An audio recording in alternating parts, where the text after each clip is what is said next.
the gods of kill. Because I have something worth fighting for.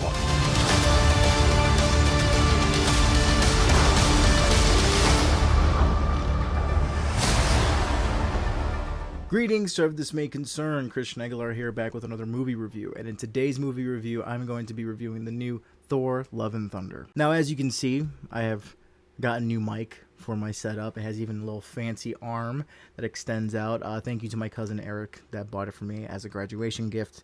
Very much appreciated. Thank you, thank you, thank you. And it got the little rainbow LED light. How fancy is that? Kind of matches that other kind of rainbow LED light back there, so it was very much appreciated. Thank you again. So Thor: Love and Thunder is the newest MCU movie out in theaters right now, and it is directed by Taika Waititi, and it's essentially a follow-up to his previous film Thor: Ragnarok. The film stars Natalie Portman, Christian Bale, Tessa Thompson, Russell Crowe, Taika Waititi, and of course Chris Hemsworth as Thor himself. And the film essentially follows Gore the God Butcher as he is on this path to rid the entire universe of its gods and its deities, because he himself was betrayed by his own god. So he is now on this vengeful, bloodthirsty path. And who is a fellow god that we know that's in the MCU? Thor Odinson. So Thor and a lot of others are in some deep trouble when it comes to this guy. And it's really cool to see, automatically right off the bat, it's cool to see both Chris Hemsworth and Christian Bale go up against each other. The fight choreography between their fights was pretty good. I found it really intense in the third act, especially after the whole epic team up. And I think that them just going right into it, there's not like one-liners anymore. There's no more talking. It's like there's a point in the movie where it's like there's no more talking and we're just gonna fight.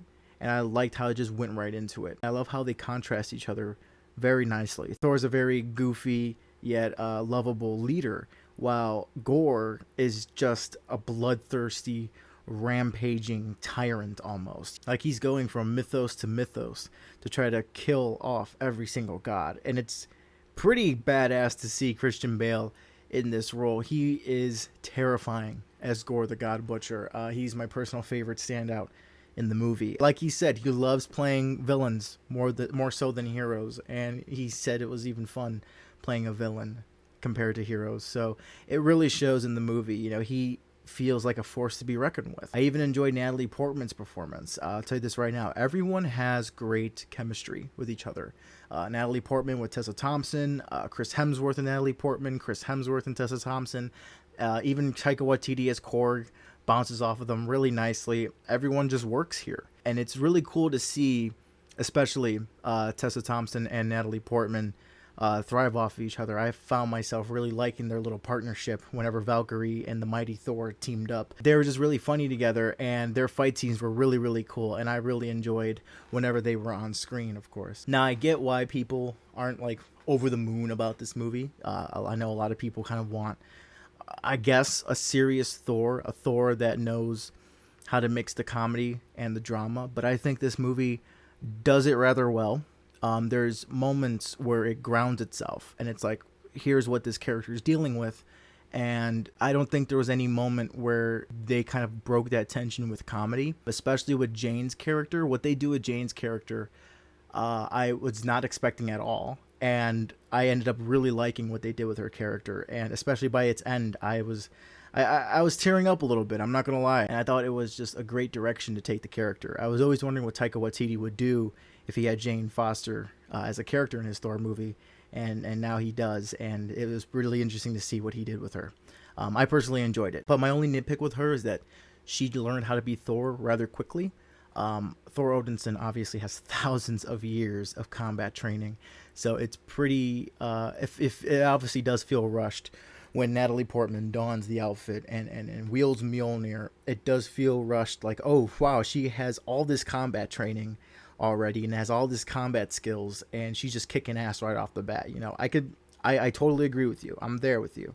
It does feel rushed, but ultimately, the overall picture of what they do with their character, I still very much enjoy. The little inclusion of the Guardians of the Galaxy, not to spoil too much, they're not in the whole movie, but the moments that they're in, I personally enjoyed, and it just makes me that more excited to see Volume 3. I really enjoyed seeing them. Again, they're funny as per usual, you know, and then Their chemistry with Thor works perfectly, and Korg. And I hope to see Thor in Volume 3. If not, I can understand why, but I hope to see him in Volume 3 because, again, they work just really well off of each other. It's very hilarious. And that's another thing, too. This movie is freaking funny. Like, funny in a good way. I understand people are like, oh, it's a borderline parody. Like, I get that, but at the same time, it's not. It feels like, very much feels like Monty Python meets Marvel in a way. Because it's very, very hilarious.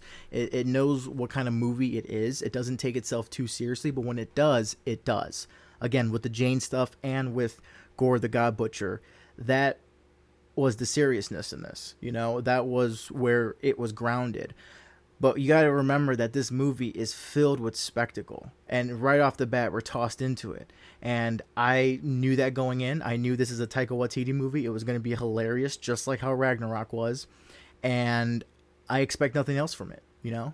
So I went in, got what I wanted. I was even way more pleased walking out of it than I was going into it. So to me, I had a great time with this film. I don't want to spoil the ending, but the ending, just for it being a solo Thor movie, is pretty epic, especially if you're a kid. The inner kid in me came out.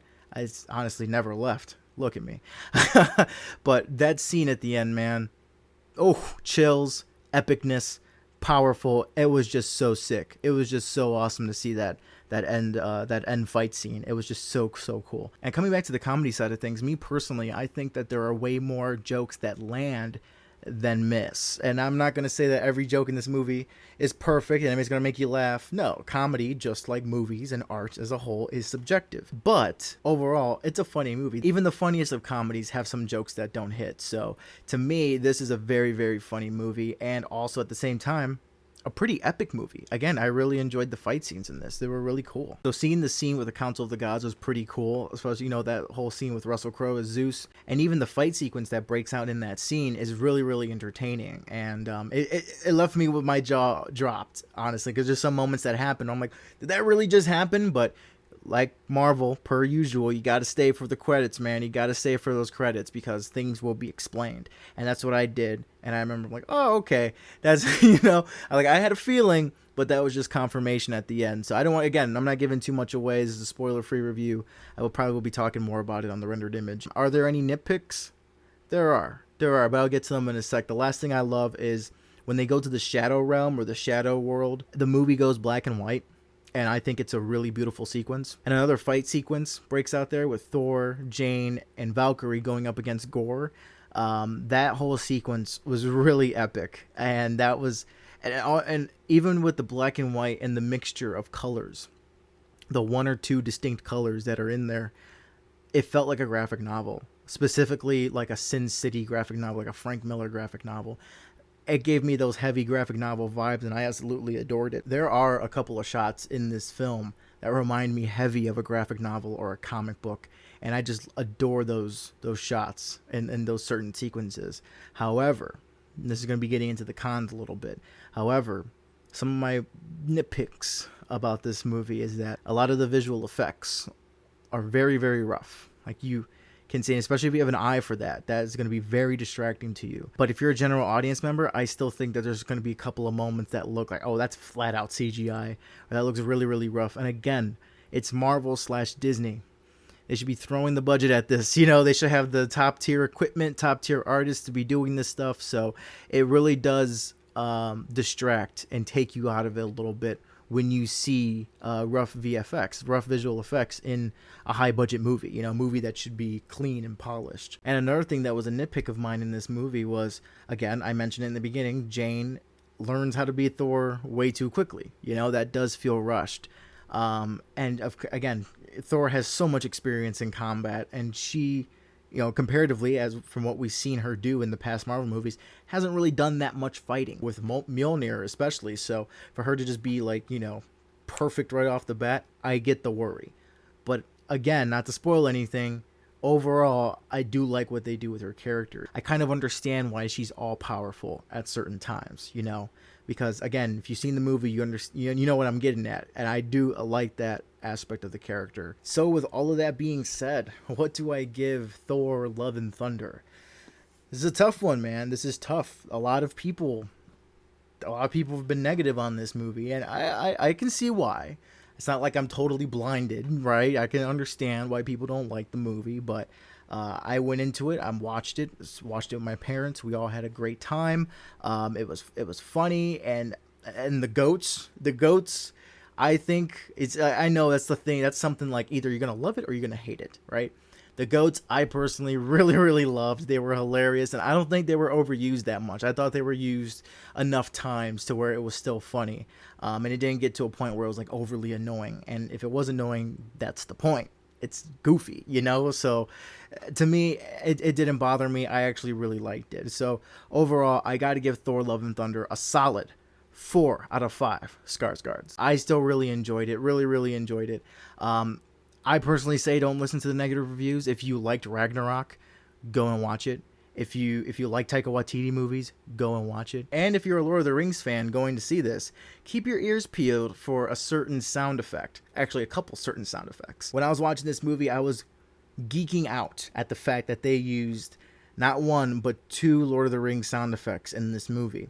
One was the Nazgul / Ringwraith scream, and the second one was the cave troll roar. So to hear those 2 iconic noises from Lord of the Rings in this movie, I was geeking out like hell. I was just like, whoa, that's them. That's the sound effect. Like, what the heck? That's amazing. And that might seem pretty random, but for those of you that know, Taika Waititi, when he was doing the independent film, What We Do in the Shadows, not the show, the film, they said that they went and they used like leftovers or discarded costumes or like pieces of the clothing and costumes from the Lord of the Rings set, and so they ended up using it and taking it for their own because the rest of the production wasn't using it. So they ended up taking it and they just patched whatever they could find together, and they made the costumes for the vampires and What We Do in the Shadows. So for him to reuse sound effects from the Lord of the Rings in his most recent film, to me, is like a little callback to his earlier days, and I found that very charming, especially if you know